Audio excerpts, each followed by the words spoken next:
Jemaah sekalian yang dimuliakan oleh Allah Subhanahu wa taala. Kemudian di sini disebutkan inna a'tainakal kautsar ay al khairul katsir wal fadlul ghazir alladhi min jumlatihi ma yu'tihi Allah linabihi sallallahu alaihi wasallam yaumal qiyamah minan nahri alladhi yuqalu lahu al kautsar wa minal haudi. Jadi ini tadi penjelasan bahwa al-kautsar ini maknanya kenikmatan yang Allah berikan kepada kita. Semua keutamaan yang Allah berikan kepada kita. Di antaranya sungai yang ada di dalam surga yang bernama al-kautsar. Dan juga di antaranya telaga yang disebut sebagai telaga al-kautsar yang ada di akhirat, yang tadi kita sebutkan bahwa semua umat Nabi Muhammad sallallahu alaihi wasallam akan melewati itu dan akan minum dari telaga al-kautsar.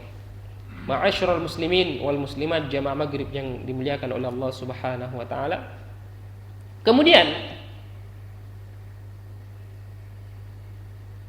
ketika Allah Subhanahu wa taala menyebutkan tentang kenikmatan, tentang semua kenikmatan yang Allah berikan kepada kita, Allah menyebutkan satu poin di ayat yang kedua.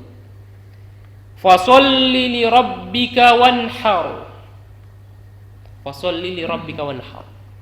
Huruf fa kita bisa lihat di ayat yang kedua ada huruf fa di situ. Fasholli. Huruf fa ini dalam bahasa Arab dia memberikan alamat sambungan pada kata sebelumnya. Kata sebelumnya. Seakan-akan Allah Subhanahu wa taala ingin menyebutkan kepada kita bahwa dengan kenikmatan-kenikmatan yang banyak yang Allah berikan kepada kita, hendaknya kita gunakan untuk beribadah. Yang pertama fasholli, yaitu untuk salat. Yang kedua wanhar, untuk ibadah kurban. Untuk ibadah kita menyembelih hewan kurban kita. Maka itu huruf fa di situ dia tidak sembarang dipasang. Ada fungsinya. Ada fungsinya. Seakan-akan Allah ingin mengatakan kepada kita bahwa kenikmatan-kenikmatan yang Allah berikan kepada kita hendaknya kita gunakan untuk beribadah kepada Allah Subhanahu wa taala. Kemudian disebutkan walamma dzaqara minnatahu alaihi amarahu bisyukriha. Ketika Allah Subhanahu wa taala menyebutkan tentang keutamaan yang diberikan oleh Nabi sallallahu alaihi wasallam dan kepada umatnya, kepada manusia. Kemudian Allah Subhanahu wa taala memerintahkan kita untuk bersyukur kepadanya. Bagaimana caranya kita bersyukur? Fasholli li rabbika wanhar. Yaitu dengan kita melakukan ibadah-ibadah kita kepada Allah Subhanahu wa taala yang diwakili dengan salat dan juga berkurban. Makanya kata Ibnu Qayyim Al-Jauziyah rahimahullah bahwa ketika menyebutkan arkanus syukur, rukun-rukun syukur, rukun-rukun untuk seseorang disebut sebagai hamba-hamba yang bersyukur, ada rukun-rukunnya. Tidak serampangan kita menyebut diri kita abdan syakura, hamba-hamba yang pandai bersyukur, tapi ada rukun-rukunnya. Yang pertama as-sana'u 'alan ni'am wa mahabbatihi. Kita senantiasa memuji Allah Subhanahu wa taala ketika Allah memberikan kita kenikmatan.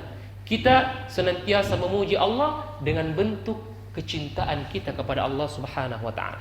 Makanya dalam surat Duha disebutkan wa amma bi ni'mati rabbika fahaddits. Adapun dengan nikmat Tuhanmu hendaknya kalian ucapkan. Artinya Allah memberikan kita kenikmatan, kita senantiasa memuji Allah Subhanahu wa taala di dalam keadaan apapun. Di dalam peristiwa apapun, di dalam kenikmatan-kenikmatan yang Allah berikan kepada kita, hendaknya kita senantiasa bertahmid, bersyukur kepada Allah Subhanahu wa taala. Allah Subhanahu wa taala berfirman, la in syakartum la azidannakum wa la in kafartum inna adzabi lasyadid. Apabila kalian bersyukur, maka Allah akan tambahkan nikmat yang Allah berikan kepada kalian. Dan apabila kalian kufur terhadap nikmat Allah, maka sungguh azab Allah itu sungguh pedih.